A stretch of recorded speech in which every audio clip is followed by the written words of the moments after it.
Hello once again, it's your boy Astral Demigod, aka Unlimited UAV. I'm gonna use the Type 99 on this video. I kind of took two matches and scrunched them together to kind of make this Type 99 video. I hope y'all don't mind.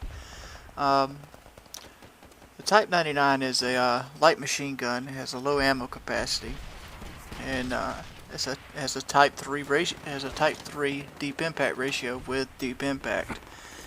I mean, this right here will show you how to use it effectively. The Type 99 has a fast rate of fire and lots of power. This makes it probably the best, light machine gun to steady aim with. If you like to run a gun, this right here is the gun you want to run a gun with. I mean, it does have a slow ammo count, and the iron sight takes getting used to. But after you get used to the iron sight, it's actually really well, just like all the Japanese weapons, the Arisaka. Can't really say Type 100, but not too many people would agree with that. I like the Type 100's iron sight. And the Arisaka. Arisaka's real good bolt action rifle. They have little triangle sights. It's real easy to pinpoint.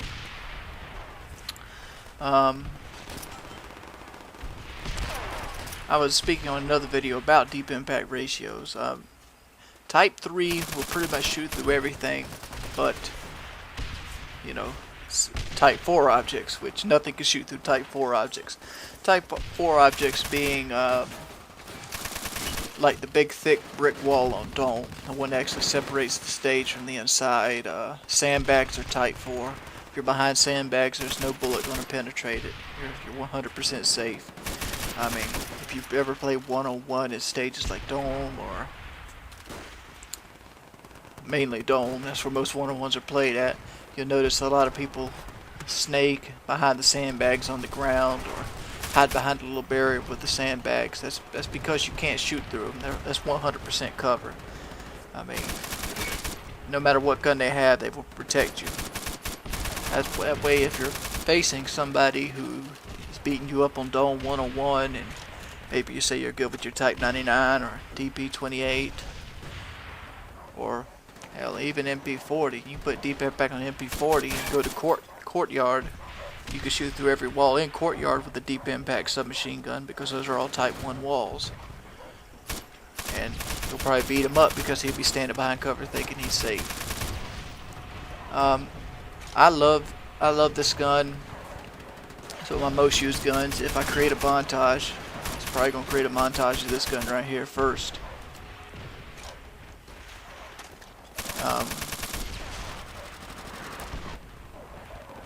That brings me to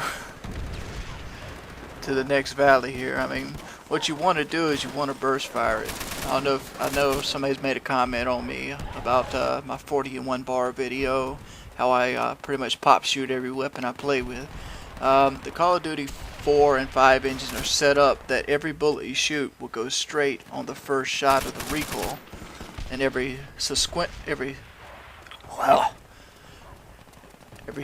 sequential, I can't say the word right now, that every next bullet will be wherever the recoil takes it if you're going full auto. Full auto is a very stupid thing to do unless you're in a really tight quarters, so on and so forth, or you're firing from the hip, because on Call of Duty World at War, hip fire actually has no recoil added to it whatsoever. I mean, there was some recoil in like things like the Mini Uzi and such in Call of Duty 4, but this game, you're 100% recoilless when you shooting from the hip. So take advantage of that. If you're gonna go from the hip, go full auto. It ain't not gonna hurt you. I've had a lot of players ask me for tips on how to stay alive. First and foremost, I know Sean Anders told you, I know Taylor's probably said it a couple times, the higher your sensitivity, the better you're going to stay alive. It's plain and simple. It's hard to adjust your sensitivity. Say if you play on normal or maybe high, which is like 3 or 4. I play on 10 sensitivity myself, and I wouldn't go anything less than that. I'd actually go higher if possible. I mean, because you want to be able to turn around fast. You want to be able to scan your surroundings faster. For the higher sensitivity, you can scan 180 degrees instead of 60, because you can turn so fast. You take away chance for somebody to catch you off guard. That's the whole point. 90% of this game is awareness, where the person is. I mean, the aiming is not that hard. I mean, they have an aim assist on the game for you. It's pretty much kindergarten. This is right here's a child shooter game in that kind of aspect. I mean, compared to games like Counter-Strike or Battlefield 1942 or Battlefield 2 for the computer. Those are more complicated shooting games. They have, you know, howitzers and stuff. This is more of a running gun game with small environments and hand grenades. It's infantry based.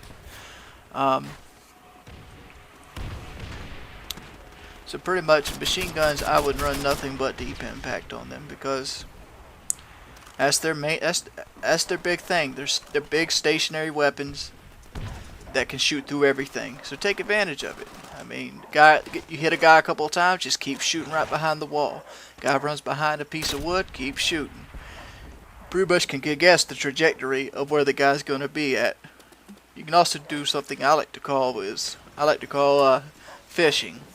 When you fish for somebody, say you know somebody's in a building, but you don't know where he's at, but you know he's there. You can take single fire shots at the building and just plink away at, like, pop, pop, pop, pop, pop. You get a hit marker, you know where he's at, and then you can burst fire him. And you need to do it quickly, though. Most of the time, if somebody hits, they're going to move. You got to kind of guess where they're going to move at. Yeah, like if you notice, like right there, the guy I shot through the wall. When somebody's like in a windowsill or something, I always aim for the wall. A wall of a machine gun takes hardly any damage away, and it's a lot bigger target. You have areas like in hangar where they have the sandbags on top. There's a plain wall under them.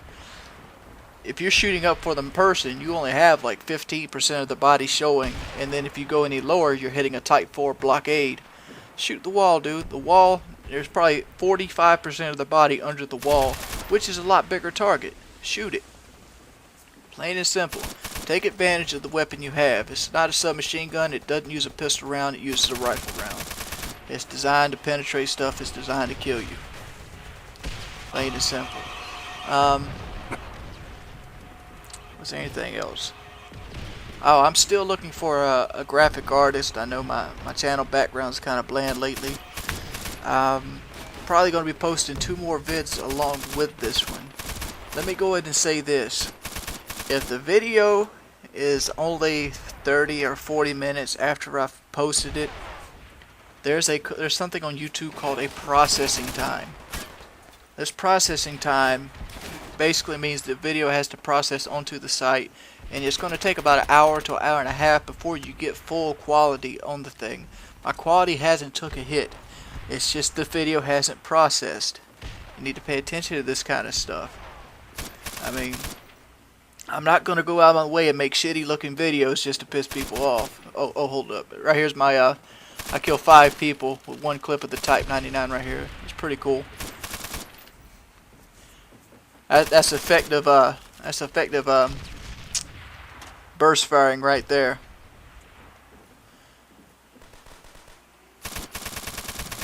If you do your burst firing right, you don't waste your ammo, you can kill 5 people with 30 rounds, which, I mean, that's pretty tough to do, unless you get lucky and they're all back to back to back. Look, somebody threw a Molotov cocktail. Yeah, that's gonna work. That's something else on this game, and I wish they would have maybe tried to attempt it. I mean, I always figured the way they could fix it is keep the damage the same and then make them special grenades instead of primary. I mean, if they were special grenades, you could use them to blow up cars. They do a pretty good job on the back end of tanks. I mean, they could be like three minimum damage sticky nades, which if you hit all 3 would create more damage than 1 NT-74 grenade. But that's another story.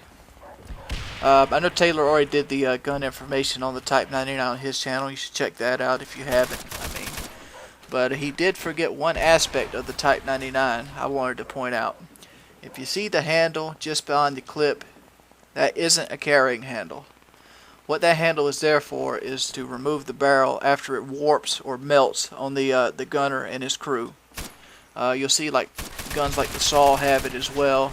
is basically a barrel handle, because if you notice where it's sitting at on the gun, the weight of the gun would be very lopsided. It's just for removing the barrel, and that's it.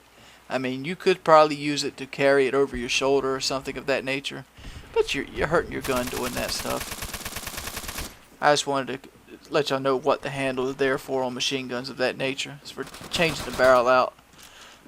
Things like the MG42, their barrel actually came out the right side of them, and they actually fall out as soon. It had like an ejection clip, so you wouldn't have to touch it, because those things were borderline 600 or 700 degrees Fahrenheit after you put bullets through them. I don't know if anybody's had a rifle and grabbed it after like 3 shots. It hurts. It's your boy Astro Demigod.